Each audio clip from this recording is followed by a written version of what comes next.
Okay, welcome back to our next session here at the Mid-Atlantic Virtual Cybersecurity Forum. This session we have coming up now is a panel discussion on the new reality of securing healthcare.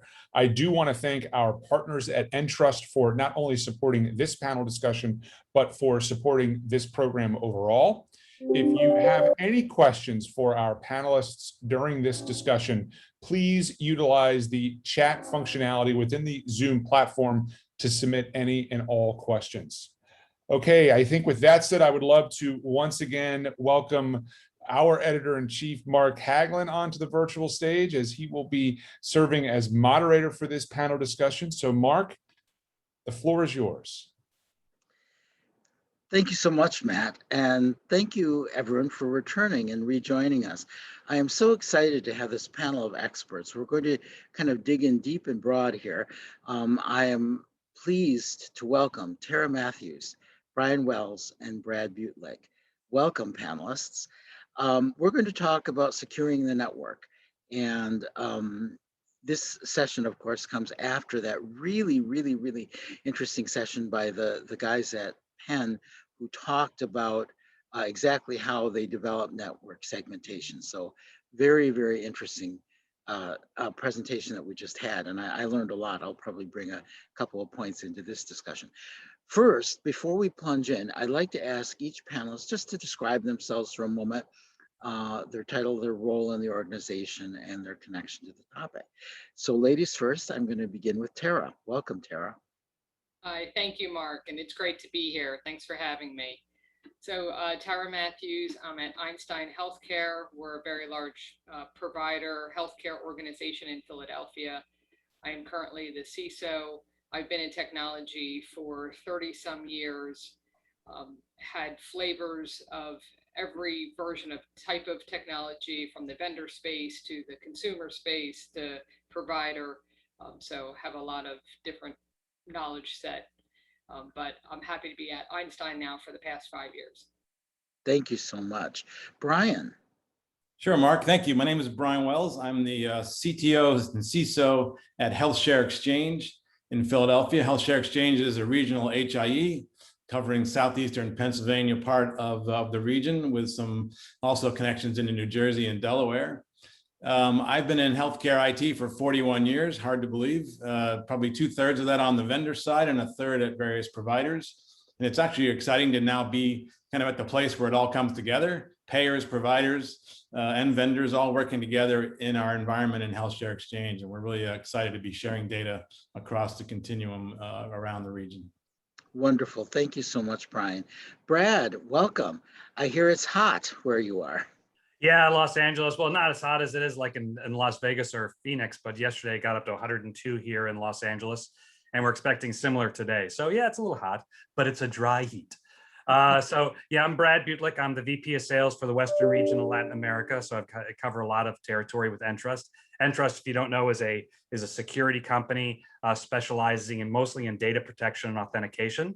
I've been in the cryptographic side of the security business since, I was just thinking about this, since 1995, when I started learning and understanding crypto. And I've spent the last 20-some years kind of perfecting my craft as it pertains to cryptography. And I spend a lot of time talking to people about crypto because it's really kind of misunderstood by a lot of people.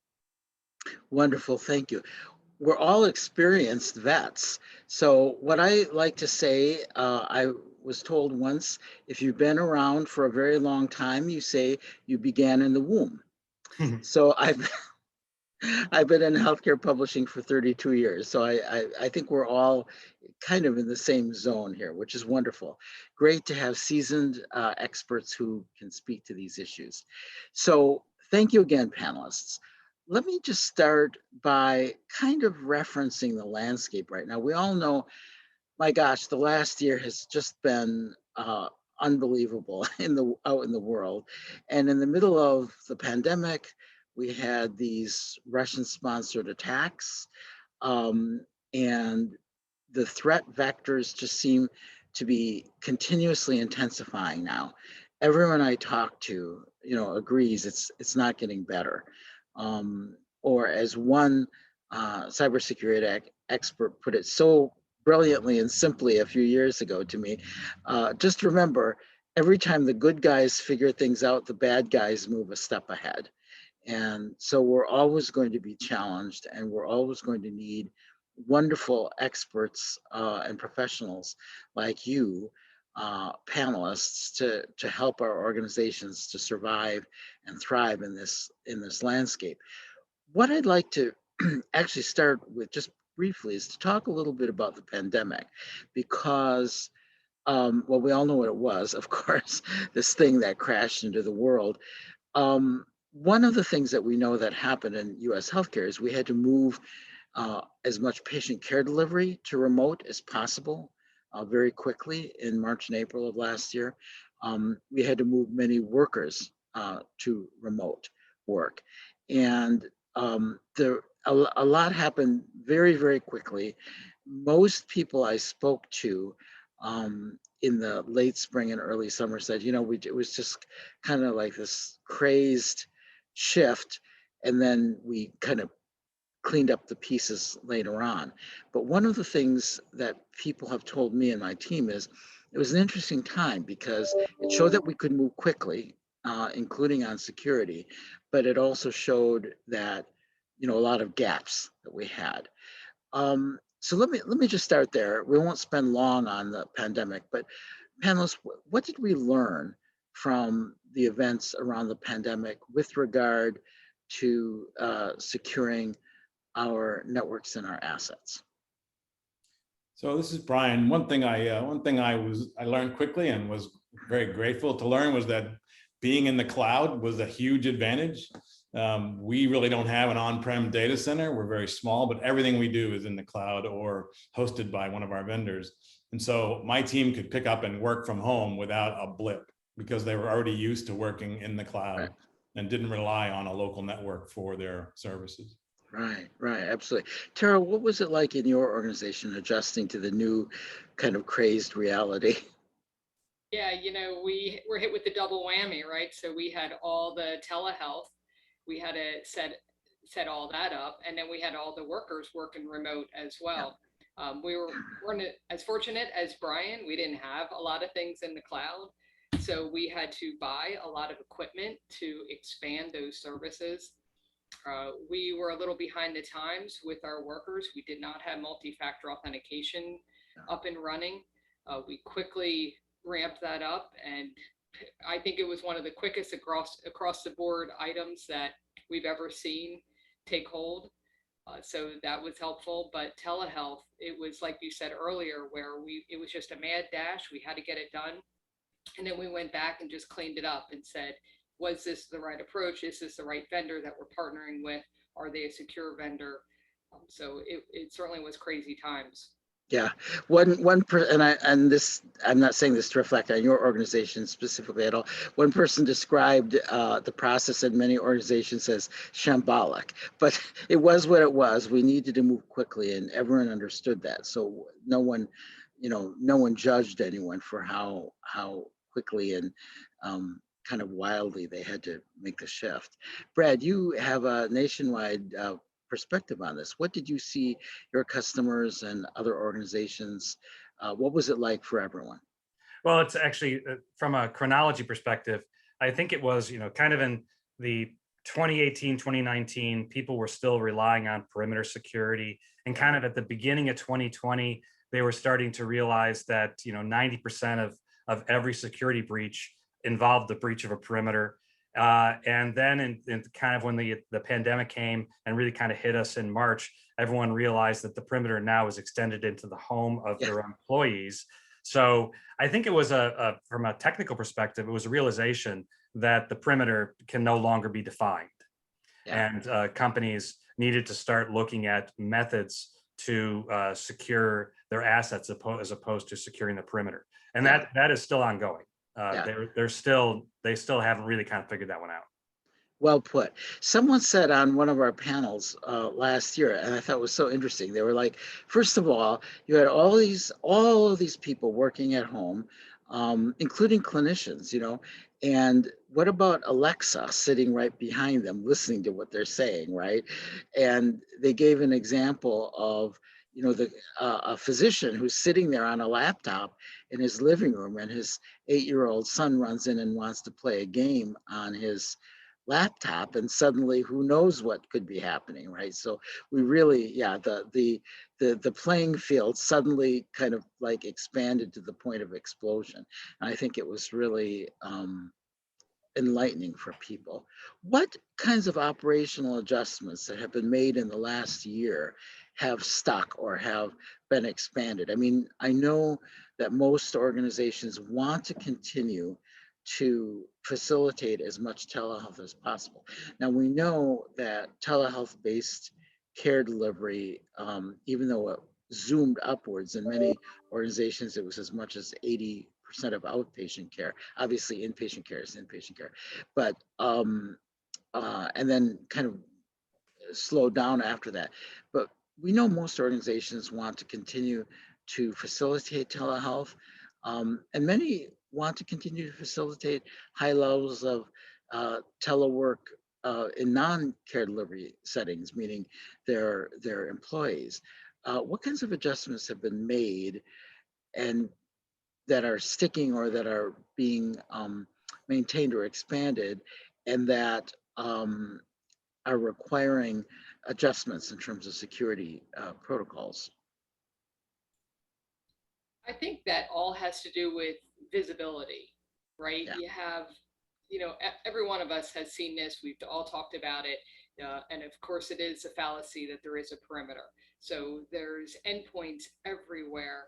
Yeah. And not having that visibility is the biggest concern. And I think that the pandemic and all the remote work and telehealth has just really made that move forward a little bit quicker. And whether that's partnering with vendors to get products in the door and or watching things a certain way from an operational perspective.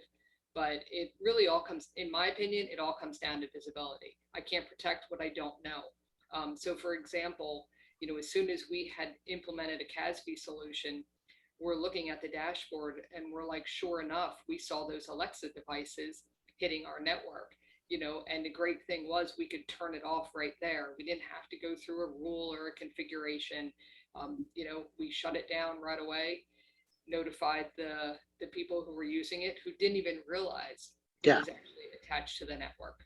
Yeah, isn't that, I mean, I don't know. I feel like we're living in a kind of a sci-fi world in certain ways. Things exist in our world now that when we all began our careers a few years ago, no one could ever have imagined, right?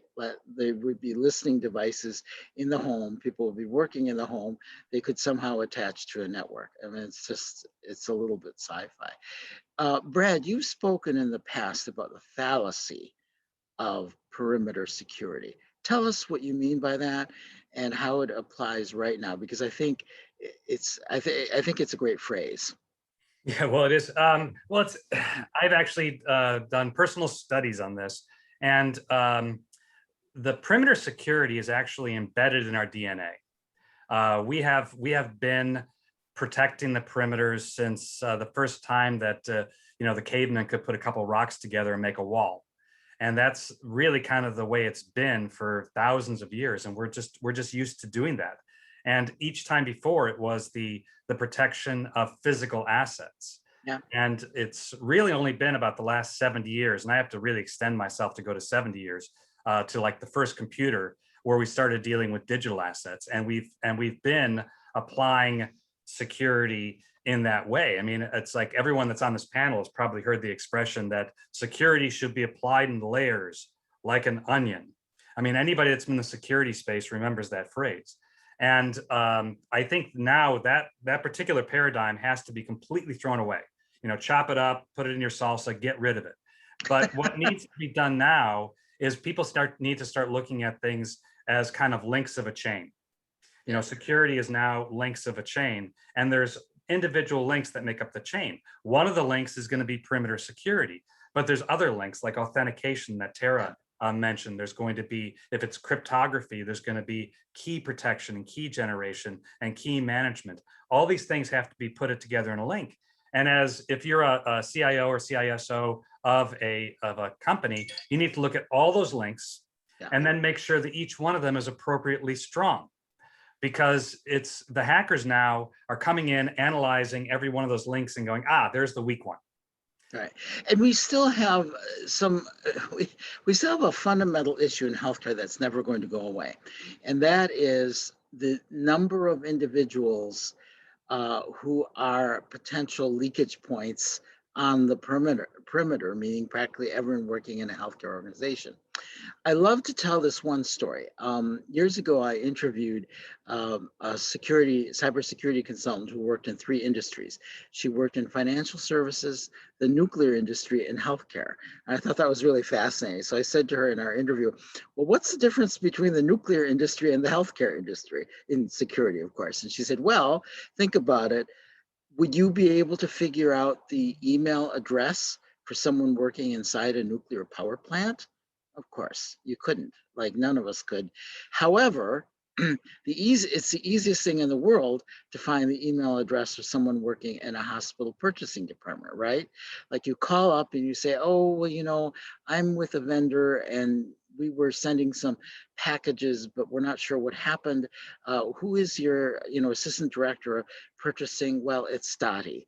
So, could I have her email? I'll just send her an email. So Dottie, a week later, gets an email saying about your FedEx package that went awry. And she said, to herself, I didn't know I had a FedEx package, but it's gone awry. She clicks on it, she opens, she clicks the attachment. 9 months later, you're in a straitjacket and they're demanding $25 million. So that's the difference between the nuclear industry and healthcare, that we have and will always have this amazing number of points of vulnerability who are our staff. And that leads to, also, I was going to bring up one other metaphor. We think about the perimeter, I think sometimes in medieval terms, like a castle with a moat. But that's not, as you said, Brad, that's not actually what it looks like in reality. It's a million points of vulnerability. So what are the leading edge things that we're doing? And presumably one of the things that's not even leading edge, but continuous education on phishing and other vulnerabilities for our staff, right? But what are some of the leading edge things we're doing right now to think about network security? What's kind of on the leading edge? Tara, why don't you go first? Oh my gosh. So many things, only because healthcare, we're always, 10 years behind everybody else. But yeah, that's good because we get to see what happens when they try to implement certain things. But, I think for us, I mentioned this earlier, is the CASB solution. I think we're looking at network access control, which is like a huge multi-year plan, putting that in place. But I think Brad said it, it's a holistic view, and you have to look at all the miniature pieces, and it may not just be one big bang. It may be just strengthening those couple of points that you found as a weakness.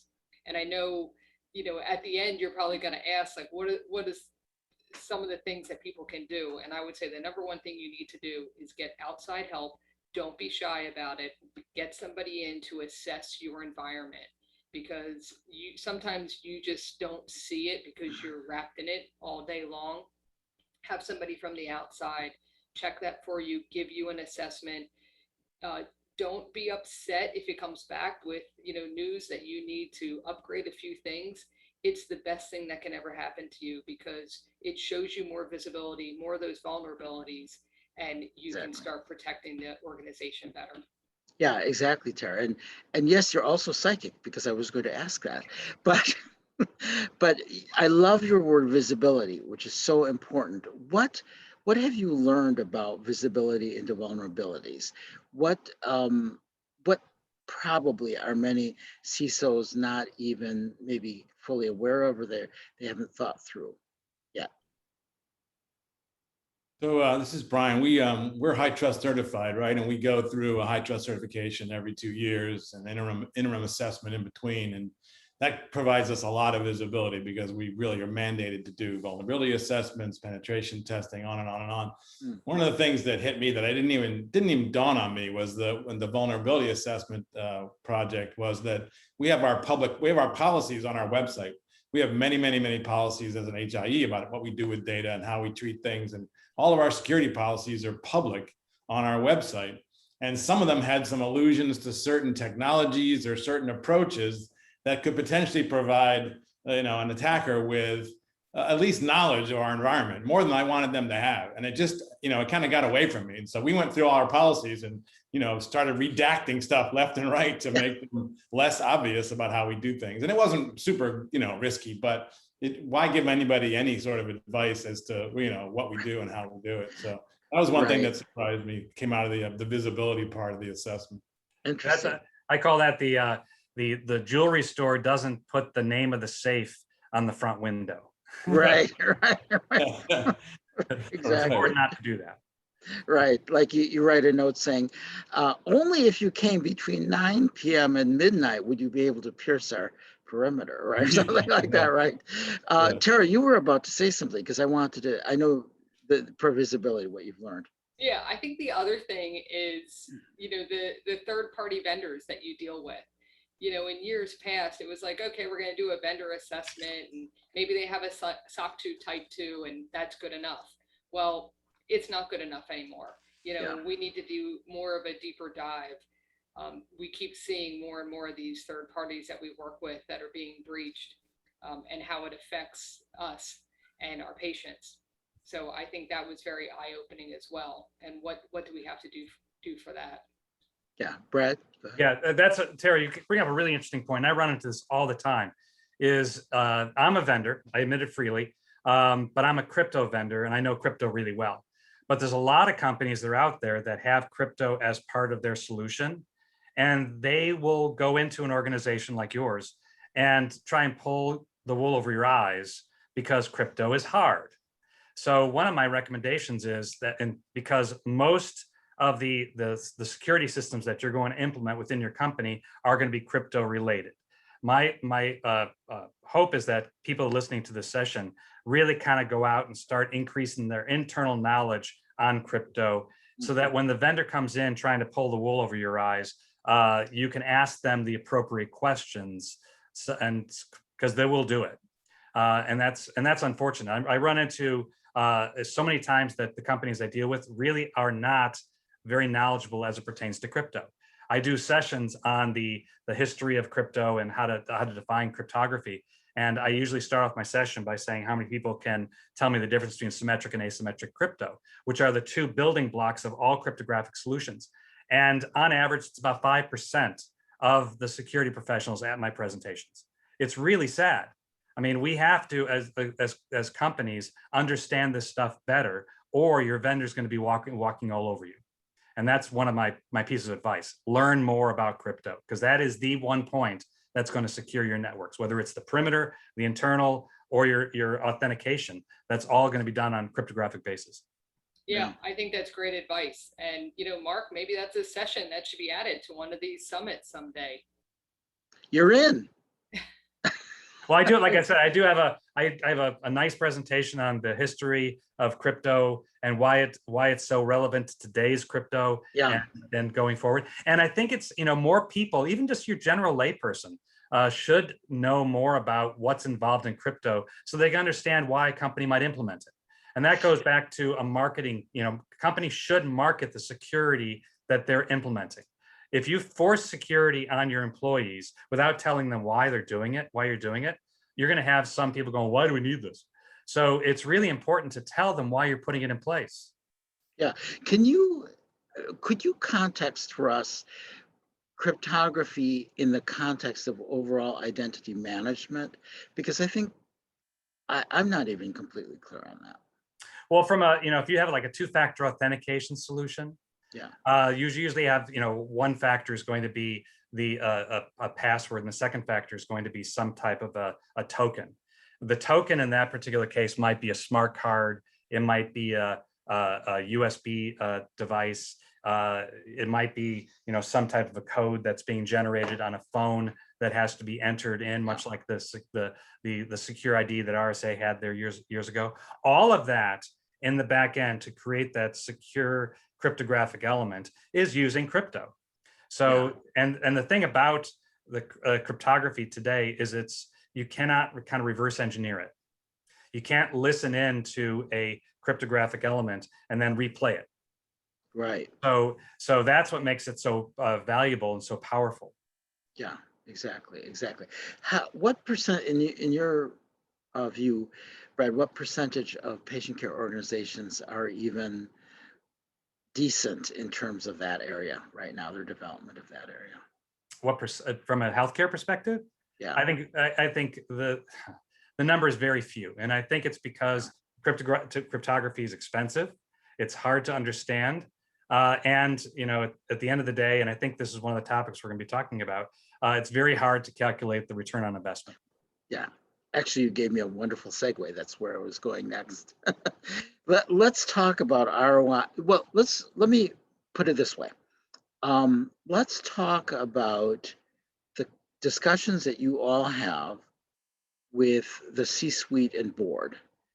And I always try to explain to people who don't know healthcare well, if I'm talking to a friend, for example, cybersecurity is so set apart from everything else, right? Because in the current world right now, and Brian certainly is right in the middle of this, it's all about sharing more information than ever before for population health purposes and other purposes, for quality-based care delivery and payment. But then on the security side, it's like, wait, hold up. We're sharing all this information. Where's it coming from? Where's it going to? Who's using it? What are their correct privileges for using it? And one of the things that strikes me is that we still have not figured out some really basic elements here. We haven't set up the policies. And then we go into the C-suite and say, we need X amount of dollars to invest. And it's seen as a cost center issue, right? Whereas averting catastrophe, it can be very difficult to put an ROI on that, because it's in a sense, it's negative ROI, right? We're not going to lose, $20 million paying a ransom, right? How do you all view that? And what are the conversations like? I'll start with you, Tara, because I'm sure you have to have regular conversations with the C-suite. What are those like, and kind of what are the key issues that you have to probably continuously drum on, but around what the actual ROI for adequate and even really good security is? Yeah, great question, Mark. I'm going to backtrack a little bit some of the things that you said, Yeah. Because it's so important to understand a provider organization, first of all, as a CISO, right? Even working in IT, is that provider organization, you're really there to, keep patients healthy, keep patients alive. They don't really care about technology. They never have. They just want it to work. You want to walk into a building, turn a light on, turn your computer on, you want it to work. Let alone talk about security. Every once in a while, they might get, a phishing email or some training from the organization, right? I mean, we fixed that, but this is the crux of the issue, is that we're trying to overcome, and still you hear today that they sign contracts and they're like, well, the vendor said there's not much IT work, so they don't even involve IT until the very end. Well, and cybersecurity, you need to be involved all the way up front in the contract. You're not going to sign with a third party if it doesn't pass mustard and it doesn't have good security principles. So it's changing that paradigm. And then as far as going into the board members, like you said, talking about ROI, that's all they really care about. But from a cybersecurity standpoint, it's all about potential loss of revenue. Right. So that's what I'm constantly showing them, is that, you try not to put fear into them. You don't want to do that with anybody. You just want to make them aware. And I think at this point, everybody is pretty familiar with all the issues that's been happening in healthcare for the past year and a half, and you show them the data, don't overwhelm them, and then say, here's what I need to get done. It's not going to solve all our problems. We're not going to be 100% secure, but here's the potential loss of revenue that could happen, and this is what we can do to help prevent it. And we better have good cybersecurity insurance, right? Because what we can't protect, insurance covers. I mean, that's the way I look at it. Do you But think, Tara, do you think that your fellow C-suite members and board members are becoming more sophisticated over time? I'm sure a part of it is you're having to educate them to become so, right? you know, it's all about that education. It's all about the visibility. It's being there all the time. So even in the past, you know, first of all, it was very hard for IT leaders, even a CIO, to get a seat at the table, let alone having a CISO have a seat at the table. Yeah. Well, you know, by having that visibility, that just gains your trust with your board members and the other C-suite. Yeah. And not being able, not showing them all the fear, right? You want to just show them the visibility, getting Yeah. more of that security awareness out. So it is more top of mind now, at least in my Yeah. organization, to the point where when I go to meetings now and say, I need this many dollars for this, they're like, open up our checkbooks. What do you Yeah. need? You know, Good. which is a great position to be in, but there's still a lot of people who aren't there, and it's gaining that visibility. And Yeah. even if you have to go out to yourself and knock on those doors of those other business leaders and other C-suite members, that's what you do. Another good strategy I use is bringing a vendor in. So recently I had a vendor from our phishing awareness, right, came in and basically showed a funnel. It was 2 slides, but a funnel that shows here's all the attacks that are coming into your organization, you know, and it's 6.3 million in a month. And as it goes through the tools, it gets down to, you know, maybe 1 million. Well, guess what? That's still 1 million, you know, emails that you don't want to get through. So we saved you from some of these, but you still need to be, you know, highly vigilant and make sure that, you know, you're not clicking on these things. But, you know, just showing somebody even from the outside, that's very eye-opening to other C-suite members. Yeah, I'm sure. Brad, I know that you talk to people around the country and that you present around the country. What do you think the level is of awareness now in hospital C-suites and boards? I would say I have to believe that since the last several months where we had those terrible SolarWinds attacks and all this, that it's higher now. How does it feel to you when you talk to people? Do you think that they're starting to really get it now? I think they're starting to get it. I think they're probably 2 years behind. Yeah. They should have gotten it 2 years ago. They wouldn't be in the position they are today. Yeah. The other thing I think that's interesting, and what one of Tara's points is that in recent times with these major security breaches, the CEOs of these companies, who for the most part probably have almost nothing to do with security, are being brought in front of Senate panels. I mean, to talk about how uncomfortable that probably is. So I think a lot of CEOs now are living in somewhat fear that that might happen to them. So I think the fact that the CISOs and the IT managers can go to the board and say, I need this money, and then without fear, but at least kind of throw that little nugget in that, you know, to make sure that you don't get in front of a Senate panel. It would be very beneficial, because that's got to scare the crap out of them. I know it scared the crap out of me.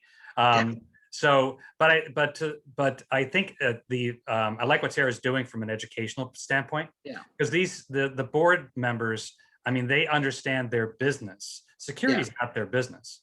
Right. So to give them some type of an education, at least a higher level education of how important the different aspects are, I think is very valuable.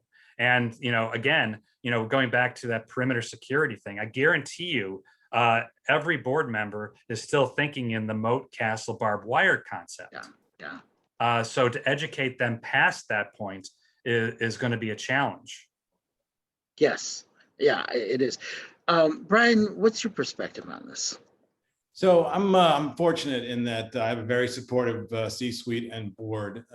We, as you know, aggregate data on millions of patients and from 450 plus providers. So we have this very large, valuable repository at the center of our HIE. And, you know, because we're all in on high trust, I can pretty much go to my board and C-suite and say, well, we did really well in high trust, except for this one area. And I say, I need to plug that area, and they have yet to say, no, you can't do that. So for us, it's really not an ROI calculation. It's meeting a certain maturity level within the high trust framework. And, you know, if I need to plug a hole, I haven't been turned down yet. That's good. And that's good because you've got an outside source that's dictating what you should do. Right. It also gives you a little bit of a breathing room from a standpoint that if they make a mistake, you can kind of point to them. Right, true. Exactly. Let me ask you, Tara, since you're with the health system, let me ask you about your staff, not your staff, but the entire staff at Einstein. How clued in are people? They did a survey, this was a few years ago, so hopefully things are better, but HIMSS did a survey and they found that even some IT staff were clicking on phishing emails, which was like, I recall it was like 22%, but I was like, oh, sad fail, right? But many organizations now are having to, and many CISOs are having to get creative, because if you just do the same phishing quiz over and over, I mean, people figure it out, right? Like they're not that. So you have to figure out new ways to engage people. Where are staff and clinicians in your organization now? Are they kind of clued in now? They're definitely more clued in than they were in the past. And in years past, we had once a year training, and mandatory, and then maybe once in a while would have phishing test come through. But now we have mandatory training twice a year, because in healthcare there's so much other mandatory training that they have to take for the roles that they're in. But just getting it to twice a year is a big win. However, we do throughout the entire year. 1 month is a training session. The next month is a test. The next month is training. Good. The next month is a test. And we do switch it up all the time. So they really are unaware if it's a true test or if it's actually something coming from the outside. What was great about the pandemic and then subsequently getting the vaccine shot, we did a lot of phishing tests around that. Sign up here for your vaccine, click on this link, and we wanted to see how many people would fail that. And lo and behold, we had less than 5%, which, and we monitor this all the time. So, that's good. A couple of years ago, we were at the 12 to 15%, and now to have less than 5%, I think, that's much better. I'd love to get it under 2%. But less than 5 was great. And I even had the C-suite, the CEO, call me and say, oh my God, Tara, you got to take this email offline. People are calling saying this could be a potential scam. And I said, yeah, because it's a test. and he was like, well, did you tell anybody it was coming out? I said, no, that would defeat the purpose. You were like, that's the point. Well, yeah, that's great, Tara. No, good product. I have to tell you, one of the things I think that's happening, healthcare people are people, right? Like they live in the real world too. They do banking, they do shopping, and because the horribleness is everywhere now, in terms of one of my closest friends, unfortunately, clicked on an email that supposedly was from his bank, and it said, you've been breached or some such thing. And he clicked on the attachment. We all know what happened. The bank was able to stop it, but it was a problem, right? And because all of us are living in that world, not only in our jobs, but we do personal banking online, we do shopping, we do, we order food, we do everything. I think people are becoming more aware now because it's happening to them, every day now. Brad, I know you. Go ahead, Tara, and then the Brad. other thing that we do now because of that, and we find that this is more relevant to folks, is once a month we give them tips for home usage. Good. So we talk about those things about the home shopping that you're doing, grocery delivery, how to secure your own PC at home. Yeah. how to make your kids more, aware of Yeah. things that they should not be looking at, or how to get around things. I know it's, and I'll just add completely as a sideline, my own personal experience. I had my, what do they call it? They call it swiping, where, so I went to get gas. I was driving out of state and I stopped at a gas station, put my credit card, I put my debit card. So now I never use debit card for gas, put my debit card in, paid, it was like 25 bucks for gas. And my card had to be shut down because it had been, is that called swiping? It's called skimming. Skimming. I get the S words mixed up. Yeah, Yeah. skimming. My card was skimmed. So now I will never use my debit card for gas because at least if it's a credit card, that's much easier. They replace it quickly. Debit card, it takes a week and a half and all that. So Brad, would you also speak to that? We are in all of our lives now being assaulted. So in some ways, I think that's helping with awareness. When you explain about cryptography and you explain about risk, where do you think average hospital, health system, et cetera, staff are in terms of their sophistication around this? Are they starting to get it also? They're starting to get it, but I think it's still low. I mean, I think that right now, from an industry perspective, probably the government is probably at the highest. The government has, resources, they have many resources for that. Second would probably be finance. Most of the larger banking organizations that I work with have an entire group that's responsible for crypto. And any cryptographic element that is being introduced has to be vetted by them. Yeah. So there's not a department that says, I need to protect this, and then they go off and protect it. It's like, I need to protect this. I got to call the crypto guys to come in here and find me a solution that can be put in place. And because there's more to it. I mean, one of the biggest problems that we have is the cryptographic key. I've called it, and I've got a presentation on this one. I've called it the kind of the horseshoe nail of cybersecurity.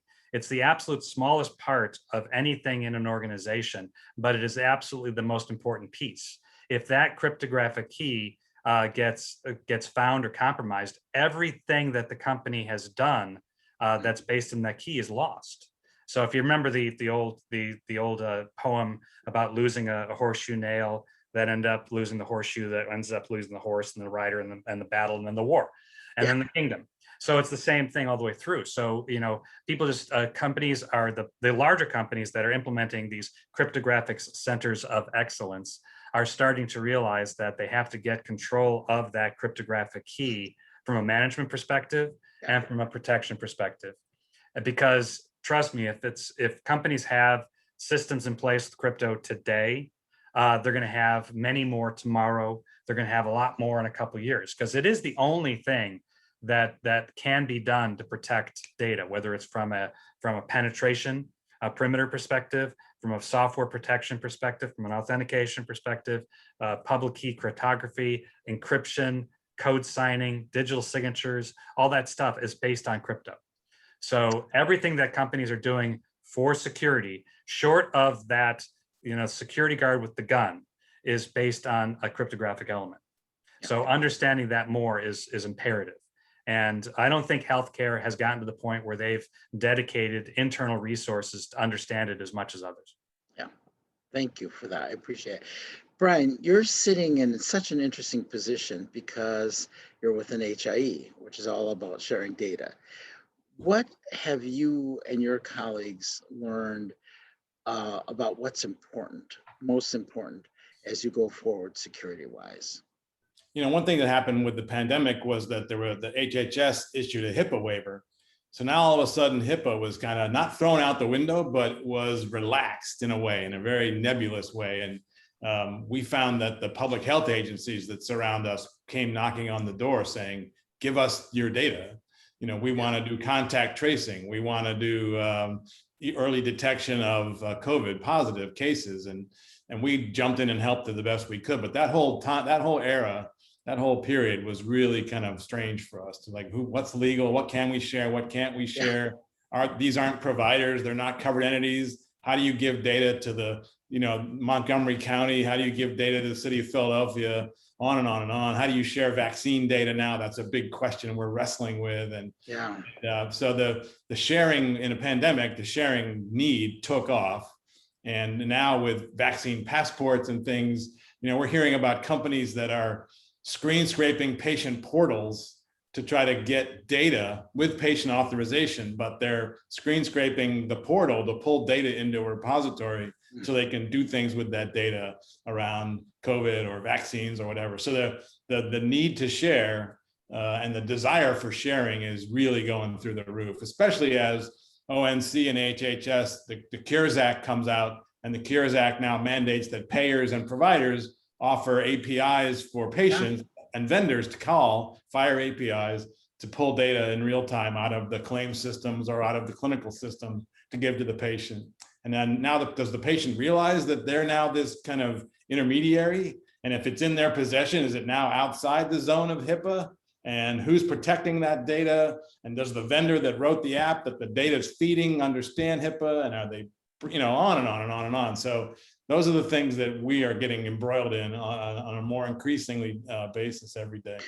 And I think you brought up something really, really important, Brian, which is I totally understand what CMS is doing in terms of trying to bring greater access to data to patients and health plan members.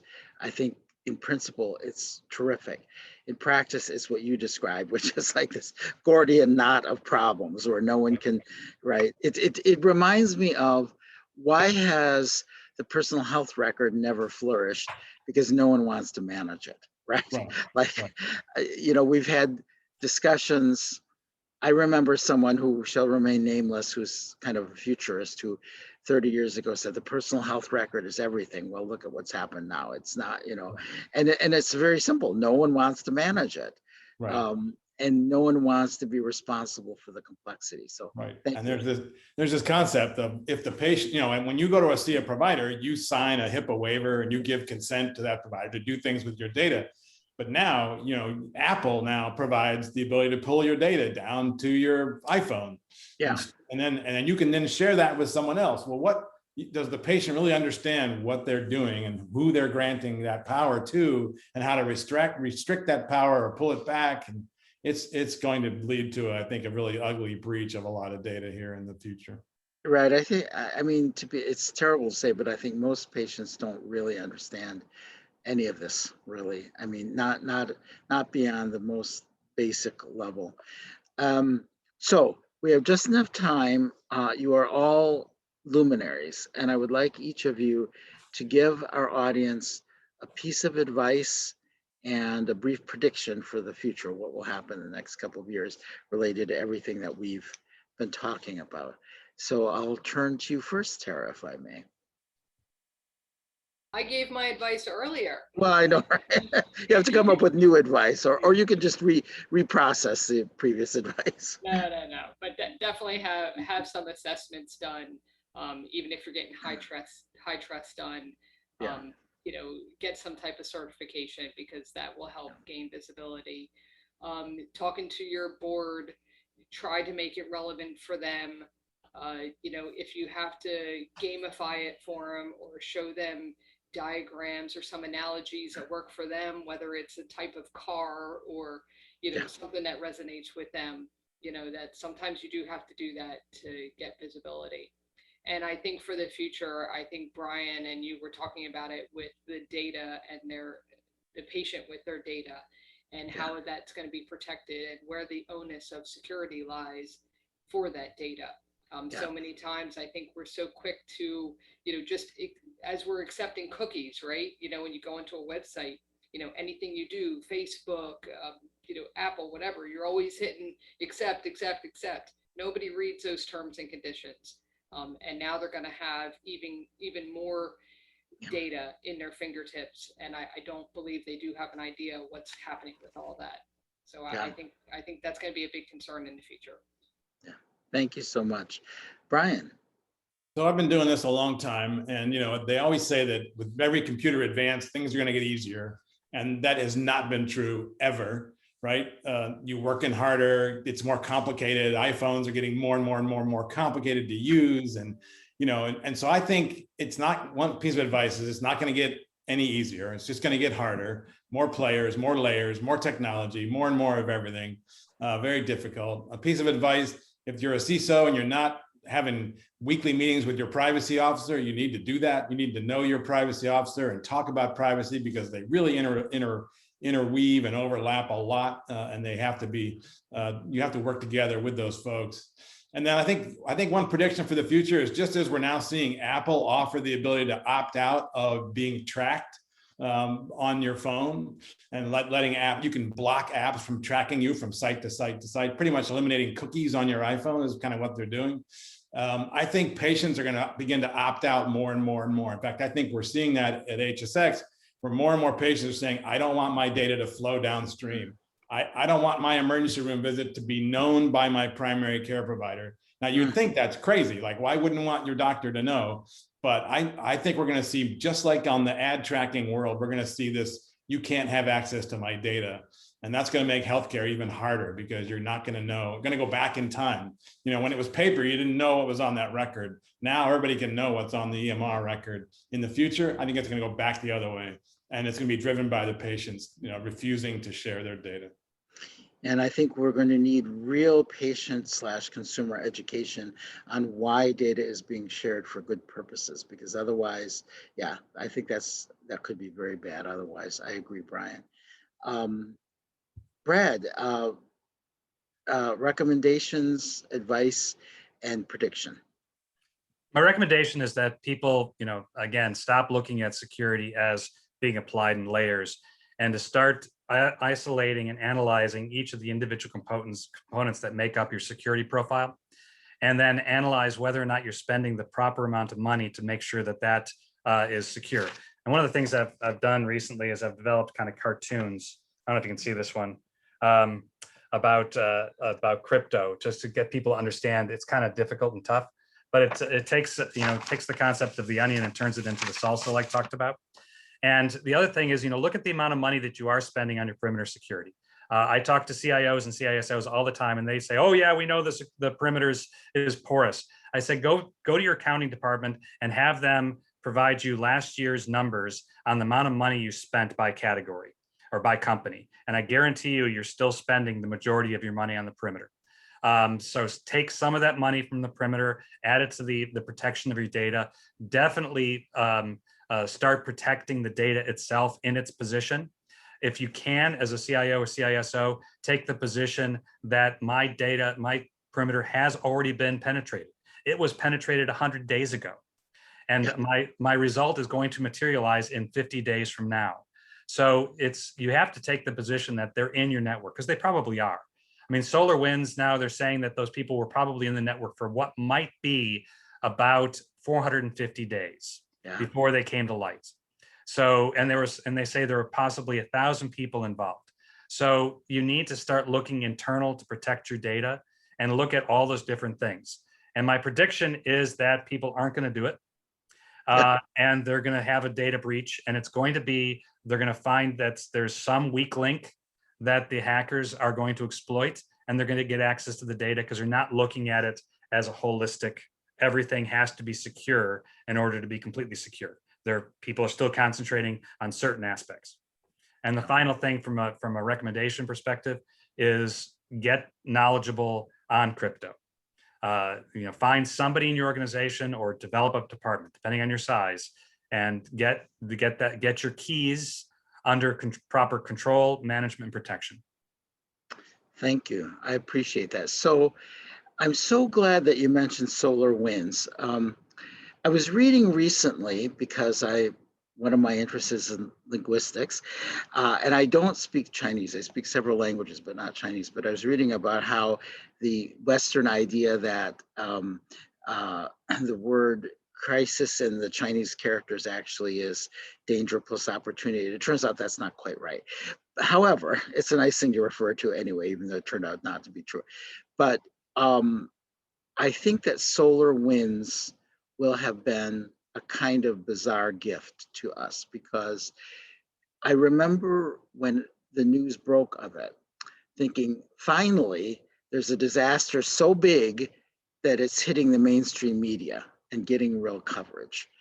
And it's awful to wish for disaster, right? That's like a terrible thing. But it feels as though what we need in this country is some level of awareness of how bad all of this is. Maybe the other good example, two examples were the Colonial Pipeline and then the meat packing. As I said, when the meat processing plant was hit, don't touch Americans' meat. Right? Like that's crossing a red line when you touch our meat. Or gas. Or gas, right? We need our meat and our gas. And I think the one silver lining of those terrible attacks is some level of consumer awareness that this is a real thing, right? I mean, we're all talking about security all the time.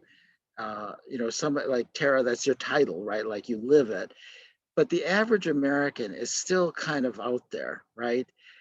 They realize they may have had things happen like where my debit card was skimmed when I pumped gas a couple of years ago, but it hasn't reached their level of consciousness how big this is, how insecure we are. And of course, we know that a healthcare record is worth a lot on the black market. You know, there's the estimate that, what's on your credit card is the information from that or data is worth 50 cents on the black market or the dark web, but it's $150 for an EHR record or something like that. In any case, there's a lot of potential out there. So I think to conclude, I think we need a level of awareness that touches everyone. And I know that people have also told me, CIOs, CTOs, and CISOs have said, well, the good news is that our board members are community members, right?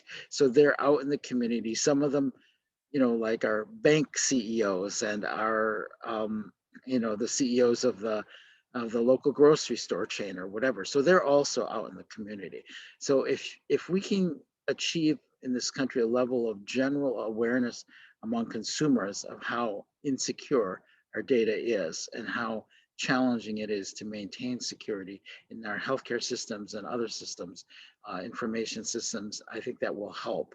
And it'll ultimately help when you ask for money to securitize things, because there has to be that awareness.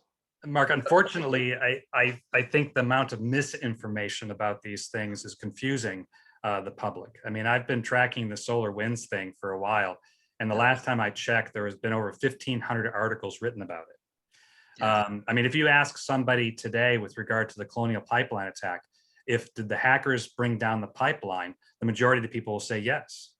The hackers did not bring down the pipeline. Colonial Winds did. Colonial Winds stopped the pipeline because they feared that the hackers had taken control. But the majority of the people think the hackers took the pipeline down. So I think I agree with you completely, and I wish that were true. But because of this 24-hour news cycle that we're in, and the number of outlets that are out there that are desperate to put out a story, people lead with misinformation on a fairly regular basis. And the average consumer probably will read one paragraph into an article before they stop reading.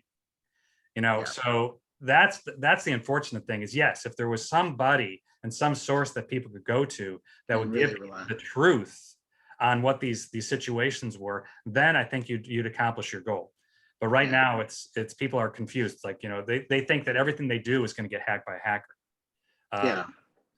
And there's might be too much fear, and it might be unwarranted. So I wish you were right, and I wish that was happening, but it's somebody's got to start telling just the truth about these topics. Yeah, we literally need cybersecurity education for the masses. We do, absolutely. Wouldn't that be a good thing? Yeah. Well, that's on my Christmas list. So, but I want to thank all three of you. You have been so wonderful. Tara, Brian, Brad, we really appreciate it. I know you brought a lot of things to light for our audience, and thank you so very, very much. And I know that Matt Rayner is about to magically appear. Thank you, Mark. I'll echo what you just said. Thank you, panelists, as well. We now have a bit of a break before our final presentation for this program. And the presentation will be on cybersecurity readiness measurements, and that will begin promptly at 2:30 p.m. Eastern time. So we look forward to seeing you back here at exactly 2:30. So until then, have a great afternoon, early afternoon, and we'll see you at 2:30. Thank you very much. Thank you all. Thank you all. Bye.